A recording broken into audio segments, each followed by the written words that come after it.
అందరికీ నమస్కారం. నేను మీ జర్నలిస్ట్ మదన్ మోహన్.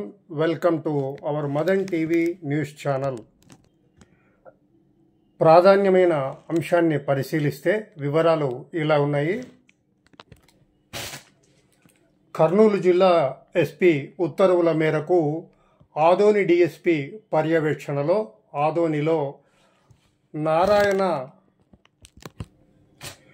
నారాయణ జూనియర్ కళాశాల నందు ట్రాఫిక్ అవగాహన, ఈవ్ టీజింగ్, యాంటీ ర్యాగింగ్ మరియు సైబర్ నేరాలపై అవగాహన సదస్సును భారీ ఎత్తున నిర్వహించారు.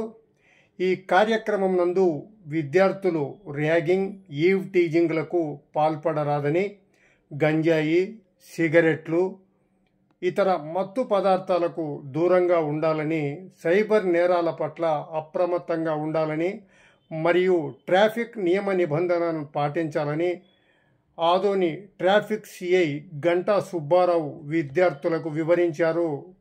కాగా విద్యార్థుల యొక్క బంగారు భవిష్యత్తుకు చదువు అనేది పునాది వంటిదని ట్రాఫిక్ సిఐ గంటా సుబ్బారావు పేర్కొంటూ, ఈ నేపథ్యంలో చెడు పనులకు, చెడు వ్యసనాలకు దూరంగా ఉండి బాగా చదువుకొని ఉన్నత స్థాయికి చేరుకోవాలని ఈ సందర్భంగా గంటా సుబ్బారావు విద్యార్థులకు సూచించారు. మరో ప్రాధాన్యమైన తాజా సమాచారంతో మళ్ళీ కలుసుకుందాం. So please subscribe to our Madan TV news channel.